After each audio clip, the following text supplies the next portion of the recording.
नरसिंह जी थोड़े बहुत तो भगत पहले से ही थे, क्योंकि गुरु संतों का आशीर्वाद मिल गया था, राधे कृष्ण करते थे। तो नरसिंह जी ने कहा कि मेरे पास में भगवान ने पैसा दिया है तो उसका सदुपयोग करें। तो नौकरों को कह के रखा था कि कोई संत महात्मा अगर आ जाएं अपने यहाँ पे तो एक तो उनको भूखा नहीं जाने देना और बिना भेंट के नहीं जाने देना। मैं हूँ या नहीं हूँ परंतु पैसे दे देना। ये क्रम चलता ही रहा। कोई संत आ जाते, उनको भोजन हो जाता था और उनको भेंट नौकर दे देते थे। नरसिंह तो खुद बड़ा सेठ हो गया आजकल, इसलिए समय कहाँ। लेकिन एक बार ऐसी संतों की मंडली आई शाम के समय में, तो पहले तो नौकरों ने सोचा संत आए भोजन करा दो, भोजन हो गया। भोजन के बाद नौकरों ने भेंट देनी शुरू करी, तो वो संत बोले नहीं, सेठ को बुलाओ, हम सेठ के हाथ से भेंट लेंगे, ऐसे नहीं लेंगे। सेठ साहब तो बिजी हैं, काम बहुत है, आप महाराज जी आप ले लीजिए, हम सेठ की तरफ से ही दे रहे हैं। बोले नहीं नहीं, हम नौकरों के हाथ से नहीं लेंगे, हम सेठ के हाथ से लेंगे, बुलाओ। सेठ को बुलाया तो नरसिंह जी ने सोचा ऐसे कौन बाबा आए जो इस बार मेरे को बुला रहे हैं। गए, बाबा जी प्रणाम, आओ नरसिंह भगत आओ आओ,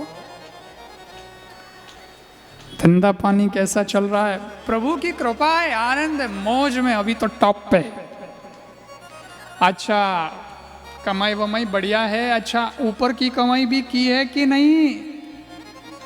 ये प्रश्न जैसे ही किया तो नरसिंह जी बोले ऊपर की कमाई? हाँ ऊपर की कमाई मतलब आगे वाली कमाई। पेट के लिए किया पर ठेठ के लिए भी किया कि नहीं?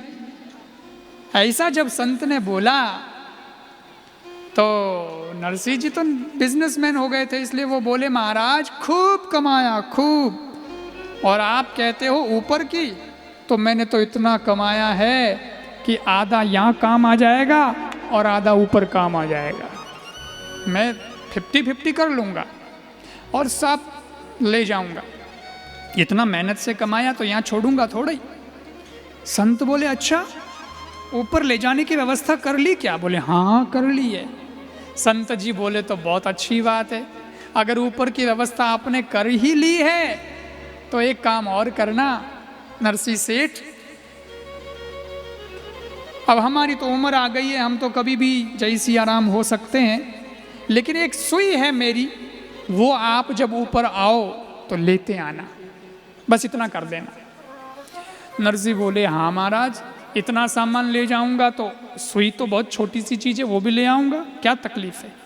संत जी बोले तो ठीक है, अब हम थोड़ा विश्राम करेंगे, सवेरे यहाँ से प्रस्थान करेंगे, आप भी विश्राम करो।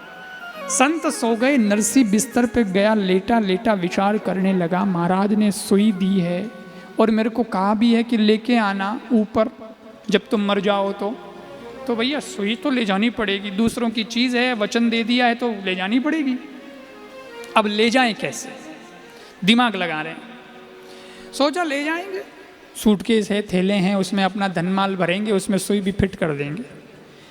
फिर सोचने लगे मैं तो कई अर्थीयों में गया भी हूँ, ये सूटकेस थैला तो कहाँ किसी के साथ गया, तो मेरे साथ भी कैसे जाएगा।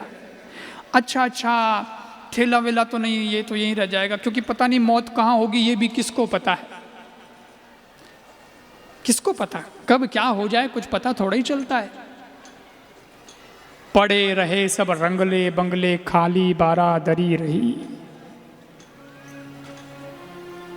4 दिनों की जिंदगी पर इतनी ममता, जब हंसा तन से निकला तो लाश वहां पर पड़ी रही।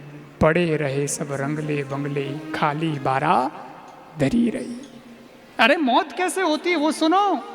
एक ब्राह्मण की सुनो, पूजन करने आया था, नाय धोकर आसन खूब जमाया था, आय गया यम का परवाना, आय गया यम का परवाना, माला हाथ में पड़ी रही। पड़े रहे सब रंगले बंगले, खाली बारादरी रही। ऊंचे एक महल में एक स्त्री गई श्रृंगार बनाने को, वो मेकअप करने गई, आप ऊपर कमरे में एक महिला, ऊंचे महल में एक स्त्री गई श्रृंगार बनाने को, भरी सलाई सुरमे वाली, सुरमा आंख लगाने को, काल गुलेच लगी पीछे से, काल गुलेच लगी पीछे से, सुरमा दानी पड़ी रही, पड़े रहे सब रंगले बंगले, खाली बारात धरी रही। कब मौत आ जाएगी किसको पता है भाई, कैसे मर जाएंगे, थैले हमारे साथ होंगे भी कि नहीं, उस वक्त जब मरेंगे तब हम कहाँ होंगे, किस स्थिति में होंगे, किसी को क्या पता है। सैर करने को एक बाबूजी, सैर करने को एक बाबूजी मोटर कार में असवार हुए, मोटर अभी चलने न पाई, बाबूजी ठंडे ठार हुए, लगा तमाचा एक अजल का, मोटर सड़क पे पड़ी रही, पड़े रहे सब रंगले बंगले, खाली बारात धरी रही। कुछ पता नहीं चलता कब क्या हो जाए। पहन पोशाक बांध कर पगड़ी, पहन पोशाक बांध कर पगड़ी, पेढ़ी पे एक सेठ गए, पेढ़ी माने दुकान जो उनकी बाजार हाट जो होती है, क्या हमारी पेढ़ी भाई रोज अठे आऊं। पहन पोशाक बांध कर पगड़ी, पेढ़ी पे एक सेठ गए, जाते ही एक चक्कर आया, पैर फैलाकर लेट गए, कूच कर गया लिखने वाला, कूच कर गया लिखने वाला, कलम कान में पड़ी रही, पड़े रहे सब रंगले बंगले, खाली बारात धरी रही। क्या पता चलता है कब क्या हो जाएगा, इसलिए कुछ भी पता नहीं चलता साहब।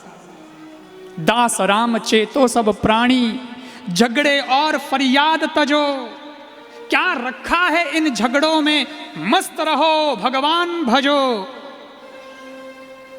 खिलकर मिल गए फूल धूल में, खिलकर मिल गए फूल धूल में, सदा न फूल झड़ी रही, पड़े रहे सब रंगले बंगले, खाली बारात धरी रही। अब नरसी बैठा बैठा ये सोच रहा है, फिर सोचा कोई नहीं तो अपने वो कपड़े तो संग चलेंगे, कपड़े पे डाल दूंगा। और सज्जनों कपड़े में डालने का सोचा तो सोचा यार चोला वोला भी तो उतार देते हैं, तो क्या शरीर में सुई चुबो दूंगा, शरीर तो साथ चलेगा।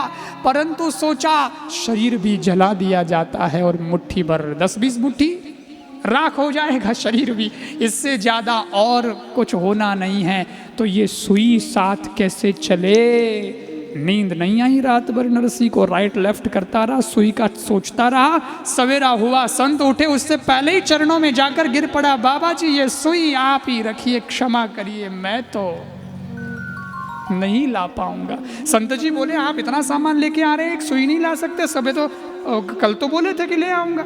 बोले महाराज रात भर सुई का ही जुगाड़ करता रहा, रात पूरी हो गई पर सुई का जुगाड़ पूरा नहीं हुआ, ये नहीं चल रही, कोई हालत में कोई रास्ता ही नहीं है साथ ले जाने का, मैं कैसे ले जाऊंगा। संत बोले मैं यही तो समझा रहा था आपको कल कि आगे की कमाई की कि नहीं। तो महाराज अब बताओ आगे की कमाई कैसी होती है, कैसे साथ ले जाएंगे धन को, मेरे को तो यही उपाय बताओ। संत बोले ये एक ही उपाय है इसका नरसी सेठ, ये पैसे ऐसे तो कागज के वहां चलते नहीं हैं, लेकिन तुम जानते हो, आप सब लोग भी जानते हो, एक देश से दूसरे देश में जाते हैं तो भारत का रुपया अमेरिका में नहीं चलता, तो वहाँ पे बोर्ड वो काउंटर लगा होता है मनी चेंज का, करेंसी चेंज का, वहाँ आप जाते हो रुपये को डॉलर में बदल सकते हो, पाउंड में बदल सकते हो, है ना, यान में बदल सकते हो, अलग अलग देश का अलग अलग जो करेंसी है, फिर वो वहाँ पे बदल दो तो फिर वो खूब चलती है, खूब काम आ जाता है, उससे खरीदारी कर सकते हो। तो भैया एक देश का पैसा दूसरे देश में नहीं चलता, बदलवाना पड़ता है, तो एक लोक का धन दूसरे लोक में कैसे चलेगा, वो वहाँ नहीं चलेगा, लेकिन बदला सकते हो तो चल जाएगा। बोले बदले कैसे? संत बोले अभी ये कागज के नोट हैं, लेकिन जिस दिन तुम इनको सत्कार्य में खर्च कर दोगे, धर्म के काम में खर्च कर दोगे, तो पुण्य के रूप में ये करेंसी तुम्हारे खाते में जमा हो जाएगी, वो यहाँ भी काम आएगी और वहाँ भी काम आएगी। यही नियम है। बाकी तो दुनिया में खूब कमाए क्या हीरे क्या मोती, पर कैसे साथ ले जाएं यारों कफन के जेब नहीं होती।